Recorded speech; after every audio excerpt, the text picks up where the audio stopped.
భూపాలపల్లి జిల్లాలో కీచక ఎస్ఐ వ్యవహారం వెలుగులోకి వచ్చింది. మహిళా కానిస్టేబుల్పై కాళేశ్వరం ఎస్ఐ భవానీ సేన్ వేధింపులకు పాల్పడినట్లు ఫిర్యాదు అందింది. బాధితురాలి ఫిర్యాదుతో ఎస్ఐను పోలీసులు అదుపులోకి తీసుకున్నారు.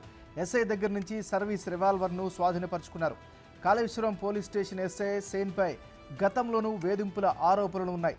ఆసిఫాబాద్ జిల్లా రెబ్బెన పోలీస్ స్టేషన్లో పనిచేస్తున్నప్పుడు మహిళా కానిస్టేబుళ్లపై లైంగిక వేధింపులకు పాల్పడ్డాడు.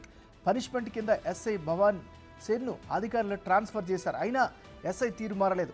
ఉన్నతాధికారుల ఆదేశాలతో శాఖాపరమైన దర్యాప్తు చేస్తున్నారు.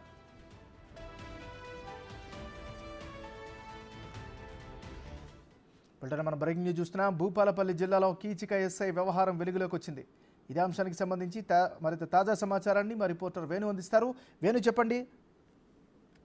ఎంఎన్ఆర్ 2 రోజుల క్రితము కాళేశ్వరం పిఎస్ లో పనిచేస్తున్నటువంటి ఒక మహిళా హెడ్ కానిస్టేబుల్ ను లైంగిక వేధింపులకు గురి చేస్తున్న వ్యవహారం అయితే నిన్న శాఖపరమైనటువంటి విచారణ మొదలైన తర్వాత వెలుగులోకి వచ్చింది. ప్రస్తుతం మహిళ తనను లైంగికంగా వేధిస్తూ సర్వీస్ రివాల్వర్ తో బెదిరింపులకు గురి చేస్తున్నట్టు కూడా నిన్న భూపాలపల్లి ఎస్పీ ఆఫీస్ లో ఆమె ఫిర్యాదు చేయడం జరిగింది. దీంతో ఎస్ఐపై కేసు నమోదు చేసి ప్రస్తుతం ఎస్ఐని ఉన్నతాధికారులు అదుపులోకి తీసుకుని అయితే విచారణ కొనసాగిస్తున్నారు. అయితే భవానీ సేన్ గతంలో మహాదేవ్పూర్ పిఎస్ లో పనిచేశారు. దానికంటే ముందుగా కొమరంభీం ఆసిఫాబాద్ జిల్లాలో రెబ్బెన పిఎస్ లోపల పనిచేశారు. అప్పుడు కూడా 3 మహిళా కానిస్టేబుల్లపై ఇదే విధంగా లైంగిక ఆరోపణలు కూడా బయటకు వచ్చాయి. దాంతో పాటుగా కానిస్టేబుల్ యాక్సిడెంట్ గా ఉన్నటువంటి ఒక యువతిని లోపరుచుకునే ప్రయత్నం చేయగా తాను కూడా ఉన్నతాధికారులకు ఫిర్యాదు చేయడంతో అప్పుడు పనిష్మెంట్ కూడా ఇవ్వడం జరిగింది. అంటే తను ఏ పిఎస్ కి వెళ్ళినా కూడా ఇట్లా మహిళా సిబ్బంది కావచ్చు, మహిళా అధికారులకు కూడా లైంగిక వేధింపులకు గురి చేస్తున్నటువంటి ఆరోపణలు ప్రస్తుతం మరోసారి కాళేశ్వరం పిఎస్ లో తనపై మహిళా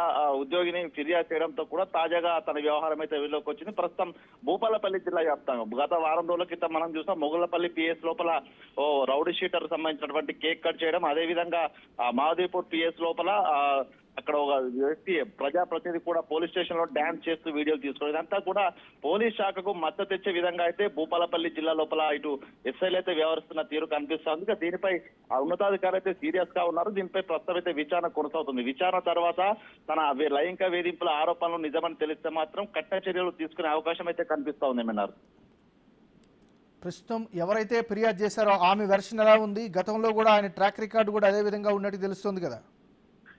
ఏమన్నారు అయితే హెడ్ కానిస్టేబుల్ అయితే ఉన్నతాధికారుల వద్దకు వెళ్ళిన తర్వాత భవానీ సేన్ తరఫున కొంతమంది వకాల్తా పుచ్చుకొని సంధానించే ప్రయత్నం చేసినట్టుగా తెలుస్తుంది. అయితే తాను సర్వీస్ రివాల్వర్ తో కూడా బెదిరించే స్థాయికి వచ్చారంటే కూడా మరేదైనా అగత్యానికి పాల్పడతాయటువంటి భయంతోనే ఆమెను బయటకైతే చూపించట్లేదు. అయితే తాను ఓవరాల్ గానే ఫిర్యాదు చేసినట్టుగా తెలుస్తుంది. ఏదేమైనా కూడా ఒక హెడ్ కానిస్టేబుల్ స్థాయి సిబ్బందిపై ఇట్లా లైంగిక ఆరోపణలు చేయడంపై, లైంగిక వేధింపులు చేయడంపై కూడా శాఖ కూడా తీవ్రంగా సీరియస్ గానే ఉంది. మొత్తానికి తనపై లిఖితపూర్వక ఫిర్యాదు కూడా తీసుకున్నారు. ప్రస్తుతానికైతే అటు మహాదేవ్పూర్ సిఐ సమక్షం లోపల కూడా ఈ యొక్క విచారణ కూడా జరుగుతున్నట్లు తెలుస్తుంది. మొత్తానికి ఈ వ్యవహారం లోపల అటు వెపన్ తో బెదిరించడము, లైంగికంగా వేధించడము 2 సెక్షన్ల కింద కూడా పోలీసులు కేసు నమోదు చేసే అవకాశం అయితే కనిపిస్తుంది. మొత్తానికి తన ట్రాక్ రికార్డు కూడా ఇదే విధంగా ఎక్కడ పనిచేసినా కూడా వేధిస్తున్న నేపథ్యం లోపల నిష్పక్షపాతంగా విచారణ చేసే విధంగా అయితే పోలీస్ శాఖ అయితే ముందుకు వెళ్తుంది. ఏమన్నారు?